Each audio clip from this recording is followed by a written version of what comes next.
Hey there, and welcome back to the Hub of Junior Golf Podcast. I'm Ryan Burr, joined as always by the founder of the Junior Golf Hub, Roger Nick.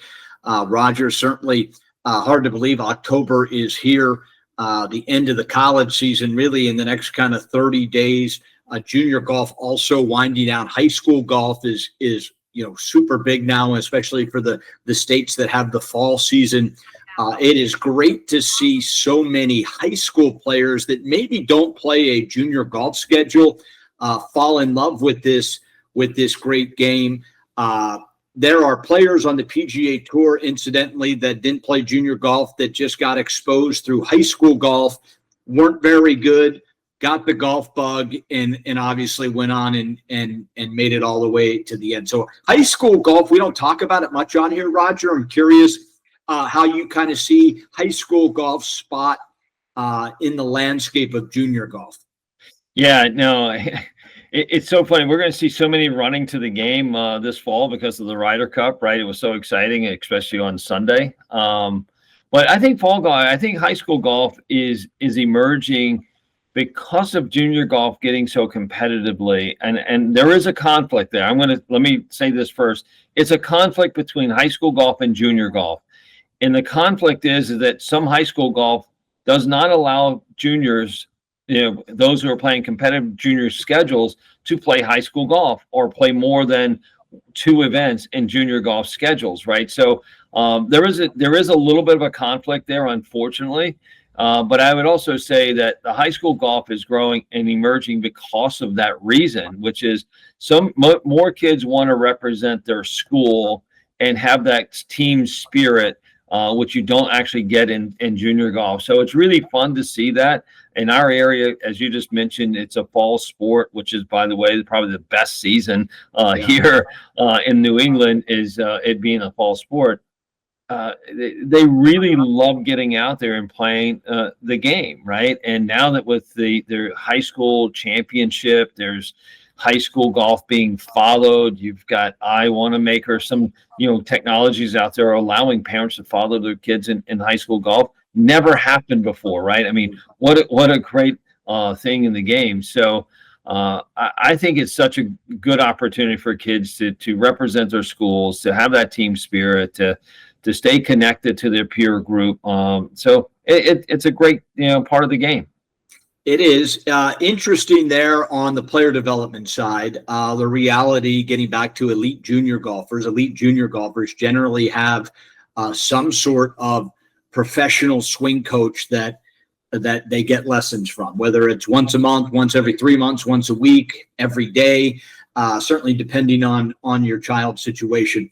High school golf, there's a really good chance that the calculus teacher is also the golf coach. I mean, it is very different than high school football, where there is an actual resume of coaching football or baseball that ultimately decides who coaches that. I think at high school golf, at most places, it's a broad brush, but in most places, it is a teacher that likes golf and wants to be around kids and foster that. But I do see a player development.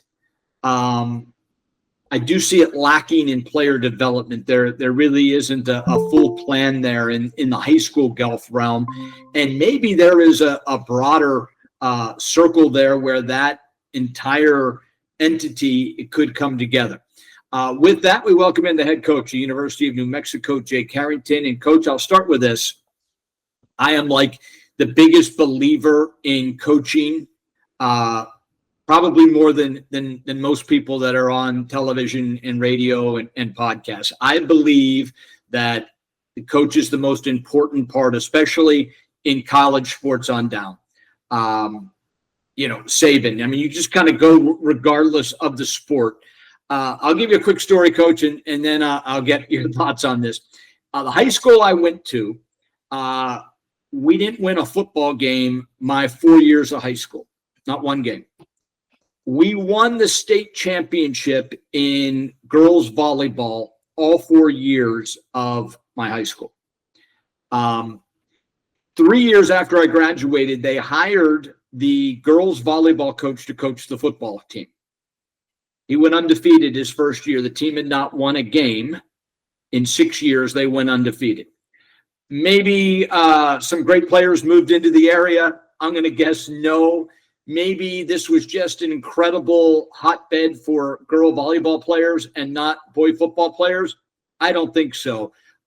Coaching matters, especially in team sports. Golf is a team sport. Your success everywhere you've gone, coaches, has been really amazing. I know I'm asking you to tip your own hat here, but what's your philosophy that has allowed you just to take over teams and win everywhere you go? Oh, I think it's a lot of, one, you got the guys have to know that you love them in order for you to push them as hard as you do. And my guys know flat out that first and foremost, I care about them. I love them. I want what's best for them. And then once they understand that, the barriers come down, and then I can push them, and then I can pull them back, and then I can push them some more and pull them back and push them even further. So, I think that's one of the things. Then on top of it, I've said it before, but I struggled my first couple of years in Little Rock. I was a junior college coach, obviously out of South Mountain Community College, #1 team in the country, won national championships. And then I had one of my players about 3 years into it said, "Coach, why were you guys so dominant at South Mountain?" And it really got me thinking. And I had changed some things, thinking I had to be somebody different as a D1 coach. And in reality, I had to be myself and expect what I expect out of all my guys. I expect you to be elite in everything you do. And that's the classroom, that's the golf course, and that's in life. And if I can do that and set that expectation when I recruit people, because I tell them, look, my program is not for everybody. I know that. I'm going to demand a lot out of you. If you don't want to be pushed, don't come here because you're going to hate life. But if you want to come here and be the best version of yourself, I promise you, I will give my heart and soul into that, and I'll take care of you like I take care of my 2 kids.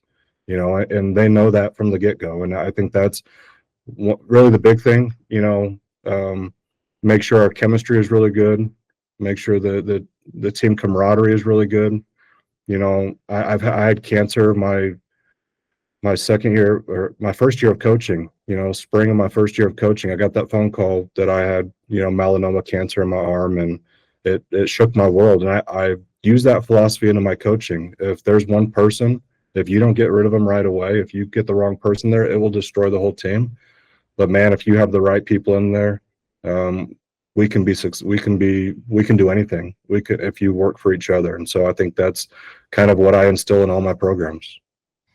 Coach, one, kudos to all the success. Again, it's fun to see and coaches rise to the top, and obviously, you help your players do what they do, right? So kudos to that. This program for us is about helping the landscape, the parents, the junior golfers kind of learn what's out there, right? What can they expect when they go to that next level? As you just talked about, you have an expectation of the players that come to you or want to play in your program. Can you share with us a little bit about what that is and what a player would be expecting, right? A parent should not be expecting anything from you other than give great environment, right? So what would a player expect if they were, hey, looking at your program, they qualify for your program from a scoring perspective, and you go, I'm having you on campus. What are they going to learn? Well, first of all, a parent can expect that I'm going to take care of their kid, like I told them in the process. And I think that's what's really important with these juniors and parents. When you go through the process, ask the hard questions, because if you don't, then you're going to be shocked about it when you get there and realize, oh man, maybe I should have asked this and that during that process. Because you have to know, I'm around them more than anybody. I'm around them more than mom and dad. I'm around them more than anybody else. And so, what I tell parents is let me do what I do, but know that if something's off, you're going to be the first person I call. I've called multiple parents, say, hey, is there something going on right now in such and such life? Well, why do you ask that, coach? He's just a little different this week. I don't know what it is, just a little different. And I just wanted to know if there's something I need to know about. And a couple of those times have been like, yeah, actually, coach, we're going through a hard time, or this is happening. You should know about that. And that helps me coach, because then I got to give them some grace as well. If they're going through life, because life is going to happen, then I need to give them that. But the parents need to understand, look, coaches out there, and that's what I do. I love people watching. I can sit in a busy city and just watch people. It's what I do. And so I get a really good feel for my players about what they do on a daily basis and how they're feeling. So from the parent standpoint, that's right there. From the player standpoint is everybody's the best at where they're from. When you go to college, everybody's the best at where they're from. So don't rest on your laurels and go out there and expect to be pushed and expect to be uncomfortable. We talk about in our program, you need to be comfortable being uncomfortable, because if you're comfortable, that lacks the learning and the growth process that you need. But if you can be uncomfortable and be uncomfortable because you have so much faith in what I'm doing or saying or what I have done, just say, hey, I know I don't understand this, but I'm gonna have some faith in coach. And if you don't understand, that's fine. Come talk to me about it, and then I'll explain to you why we do the things we do. But you have to find that sweet spot of, man, I really want to play for this person, or I can see I'm going to be a better person because of this. They have the resources, they have the, of course, they have the practice facilities, they have the academic support, whatever it is that junior needs, because everybody's unique. Every player doesn't need the same thing. Some may need a little more help in the classroom. Some may need a little more. They may need a swing coach versus what more college coaches are. And so it depends. Every person is so unique that is where you really have to. It's like dating. You figure out what your intangibles are, what your non-negotiables are, and what you need for you better.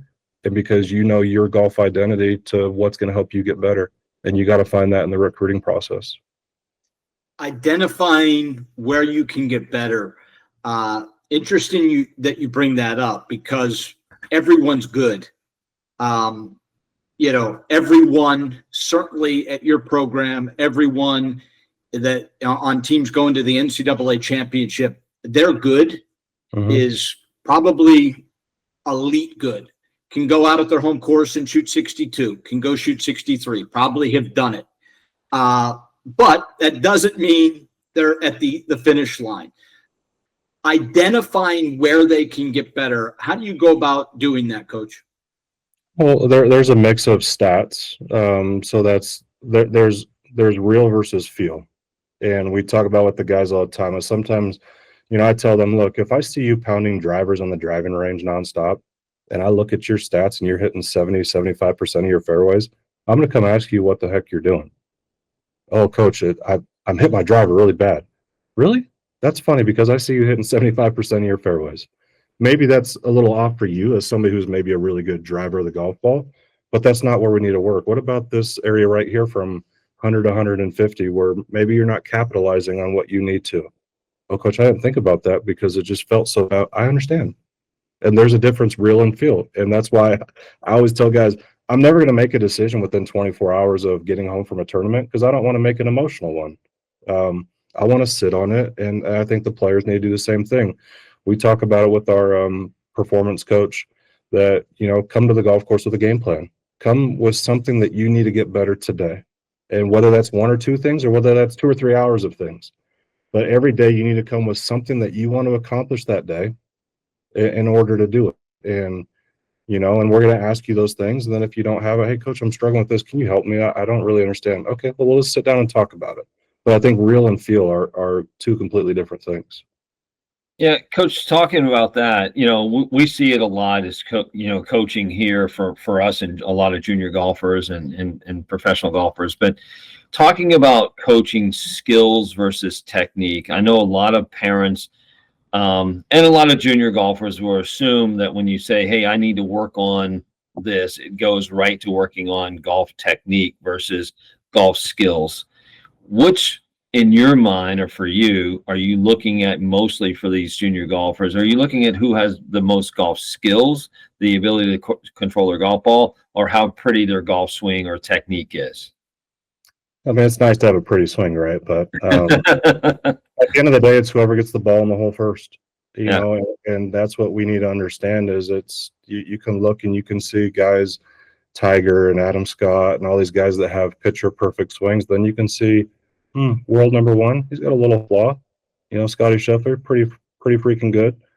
Bubba Watson, if he went to the wrong coach, they would have changed that. Bubba Watson, a little different. There's a lot of guys that have Jim Furyk. I think he did pretty good on tour. You can go down a list of guys that aren't, you might not want to watch your swing in a camera. My dad's told me that before. Hey, Jake, don't record yourself, but it's pretty good. You have a face for radio. Yeah, exactly. So, there's so many different things to do. And it's funny because, when I first got into coaching, Mike LeBove and Sandy LeBove are top 50 Golf Digest people, and they're really close friends of the family. And I went to see Mike, or after I got the junior college job, I said, Mike, give me some advice. He goes, Jake, I've seen more college coaches screw up swings than help. He goes, let us do what we do and you do what you do. He goes, Jake, the reason you were so good in junior golf in Arizona is because you outthought everybody. Your game plan, your management, that's what made you you. And so I very rarely touch swings. I know them really well, but I rarely touch them because if I'm recruiting you and I bring you and your swing coach has faith in me and then I change your swing, do you think I'm ever getting another recruit from that person? And the answer is no. And so my first call is, okay, what are you working on with your swing coach? And I'll talk with the swing coach. And then I'll just be a second set of eyes, and then a lot of what I feel like I can do that most, I feel like what's best for my players is work short game, from wedges down, because there's not a whole lot of variables out there with that. They're pretty standard thoughts in the market on what that is and how, okay, maybe it's ball position, something else. But, for me, I don't work a ton on swing. I can, but, when you recruit the right kids, like we said, at this level, everybody's really good, so when you recruit them, it's how do I tweak what this person is, or what do I feel I can do to get the most out of this person? And that's part of what we look for in the recruiting process as well is, okay, and I don't know the answer to it. I've gotten lucky in a lot of things. But it's like, okay, would you rather have somebody that hits a lot of greens or somebody that's really good short game? Would you rather have somebody that pounds the golf ball really far? Or would you rather have somebody who's got really great touch around the greens? And yes, it's tough to answer that because I think you can go both ways. Yes, power is something that you learn at a young age, and you can't fully teach. One of the kids on my team, Wyatt Province, we clocked him, at 203 ball speed one day. And it's like, that's ridiculous. You can't teach that, but he's got the other intangibles too, right? So, but there's something to be said for, as we go out and watch great players, you can see the guys with soft hands that have just been around a golf course all the time. They've chipped and they grew up chipping, versus on a driving range. You see that from kids that we recruit in Europe to kids that recruit over here at a country club. Is a lot of the kids in Europe, especially the cold weather places, their swings are so pretty. It's like, man, they got to be good. Then you come over here and you got a guy that's just got hands. It's like, wow. So I think there's variables to both things you're talking about, but you have to have a little bit of both, and you have to know your own golf identity. Certainly college sports, since you've been even at New Mexico, has massively changed and is continuing to change. I think everyone's trying to figure out how to put the toothpaste back in the tube. It currently hasn't been able to happen. You would think that would give the Power 5 conferences, Power 4 conferences, a massive advantage over someone like the University of New Mexico, but it hasn't slowed you down. How do you win those battles in recruiting and just keeping the blinders on and not being fazed by new rules and money and scholarships and all those kind of things? I mean, it's tough because it sure feels like stuff's getting stacked against you here at New Mexico, but we're going to do everything in our power to make sure that those little advantages they have, we can flip them. And the reason I say that is, New Mexico's been a blue collar program. I want guys who want to come in here and work. If you want everything given to you, go somewhere else. I'm going to give you everything. But if you expect it and you're going to sit there and, oh, coach, why can't I have an extra glove? Why can't I? You're going to get those things. But if that's what you're expecting, go somewhere else because, I'm not going to entitle you. And, I want you to work and work hard. And we talk about with the team, you need to be thankful, in everything you do in life because we're college golfers. I'm a college golf coach. We're going on guys trips every single week. Like, what do we have to complain about? And so, I think when you give them that expectation, be like, look, you come here because you want to be a Lobo. And then you show the people of Albuquerque how much you love and care about this place. I promise you they're going to take care of you. And that's what's happened. We've had some great players and even players that are currently here right now. I mean, that you come here for the right reasons and we're going to find a way to take care of you. But man, it's hard when these I've lost a lot of players because I can't give a specific dollar amount.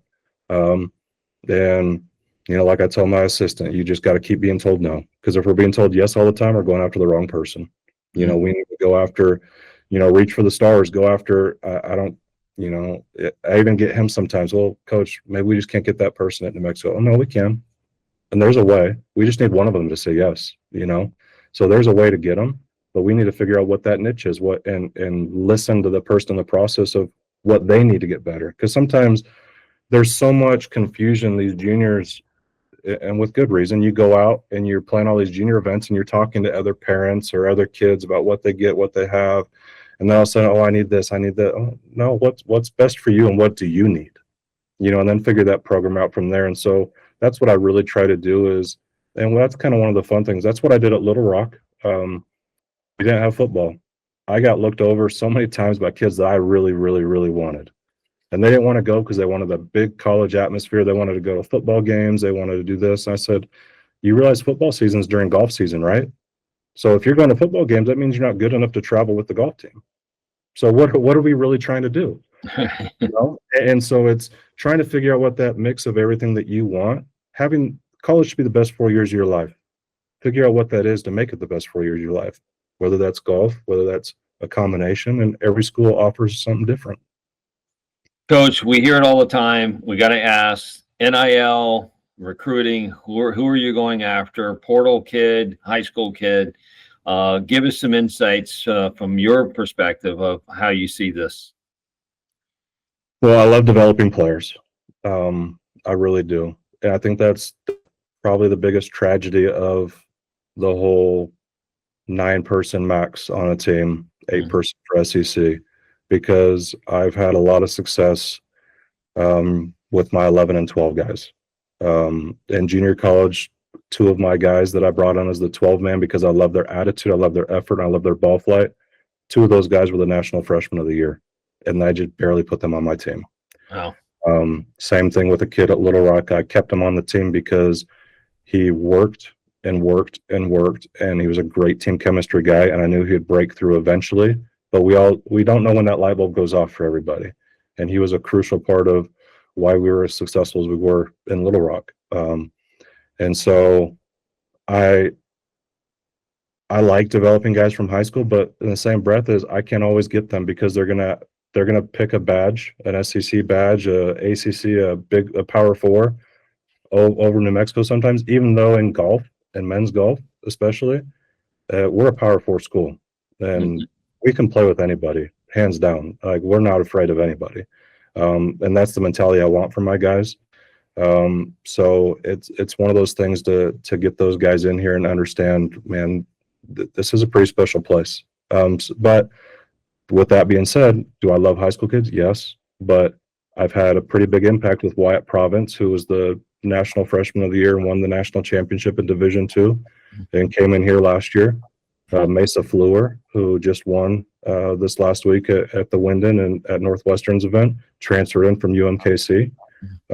Guys that said, hey, I'm going to go my teeth somewhere else, and then I'm going to go look for something better. And he felt like we were a better spot for him. So I'm going to look at all avenues. But I think the thing that we got to be careful as coaches too is people leave programs for different reasons.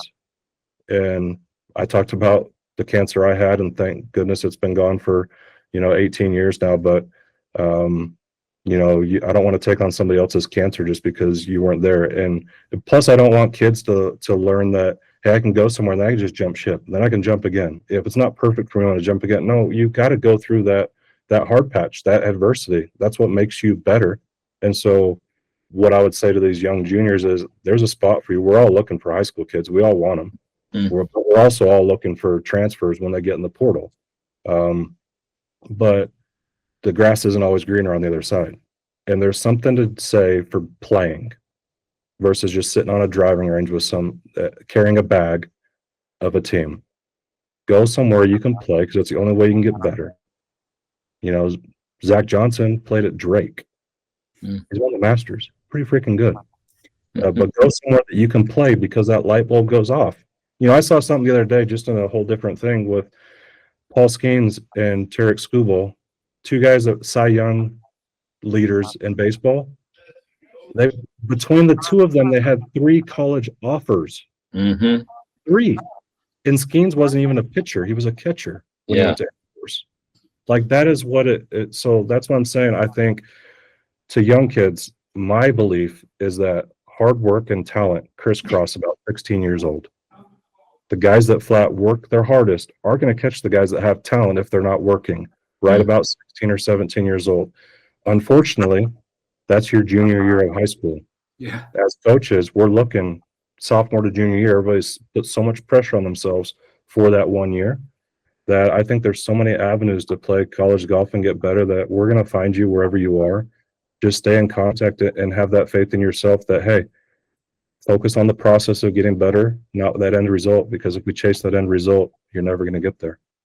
It's great advice. Last thing from me, Coach, obviously everyone will see your great city of Albuquerque, your team on national television next week at the MB3 match play.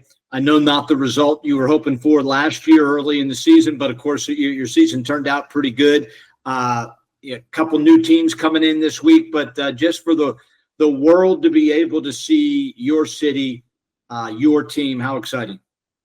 I'm really excited. I mean, I love Albuquerque. I've been here a couple years now in my 3rd season, and this place is special. And especially during Balloon Fiesta, which it will be next week, when, you know, it's one thing to say that this is the most photographed event in the world, which it is, but it's another thing to see a massive hot air balloon go up right next to you. We'll be able to have that on the driving range for the young men and women that participate, but also just to see it. Albuquerque is so special, and the people are what makes it special, but also some of the views.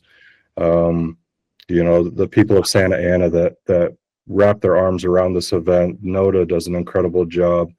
You know, the staff, everybody over there does such a good job that you're going to see some great college golf. And I love showcasing the beautiful weather we have here in Albuquerque. And I can't wait for you guys to see it on the Golf Channel and for us to be a part of it. Absolutely. Good luck next week, Coach, and the rest of the season. Thank you. I appreciate you guys. Yeah. All right. Thanks, Coach. We'll catch up with you soon. All right. Sounds good. Thanks, Ryan. Thanks. Well, certainly, Roger. Something to look forward to next week. Seeing Coach Harrington. I tell you, every time, second time he's been on, but for me, you can see why he is successful. I mean, it's all business, and it is only about player development. That is, you know, I heard him, you know, you can't help but hear, you know, he's a statistical guy as far as player development. And obviously, you know, that's what PDI does.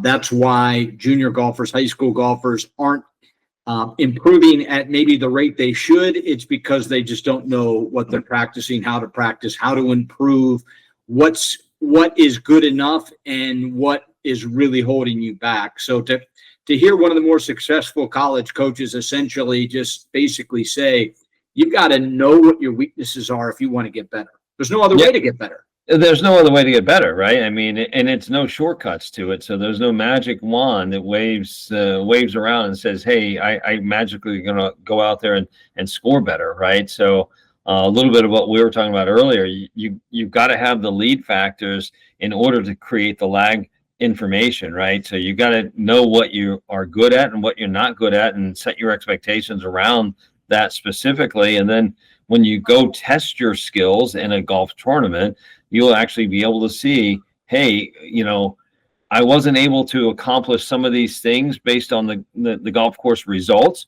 but I also know what is in front of that I need to work on to make that better, right? Meaning the lead factors. And, you know, New Mexico was one of our first programs that we went out to and did PDI with, and saw some incredible talented young people there. And it's, as he mentioned, you know, they're a blue collar kind of program.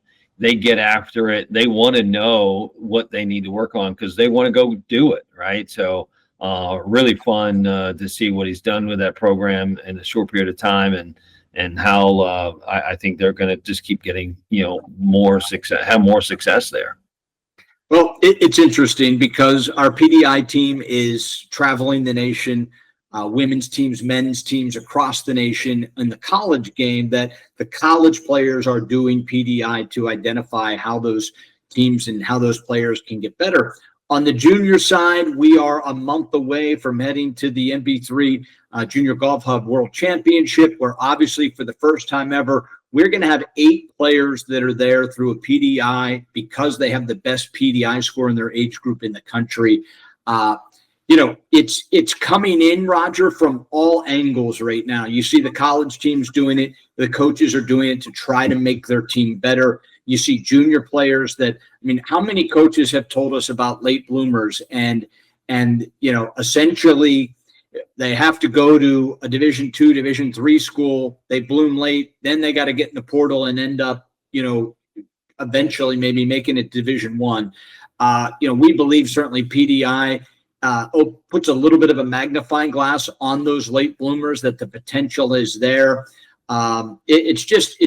It's hitting from all levels right now. I know you're so proud of it. Yeah.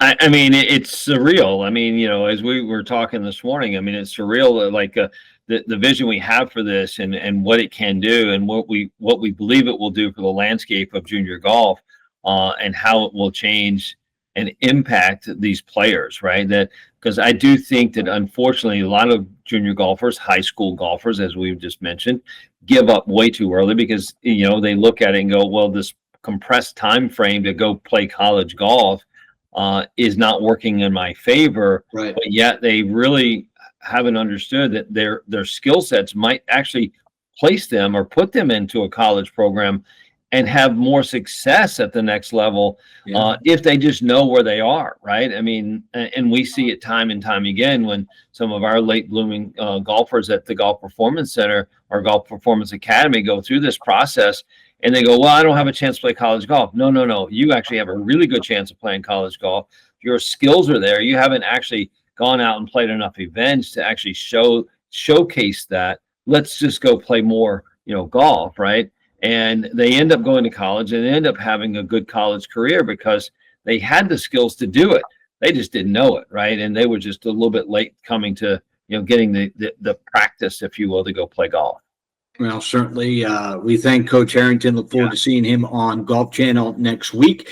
That's going to do it for this episode of the Hub of Junior Golf Podcast. For our director, producer, Michael Nick, for Roger Nick, I'm Ryan Burr saying until next time, we'll catch you real soon on the Hub of Junior Golf Podcast.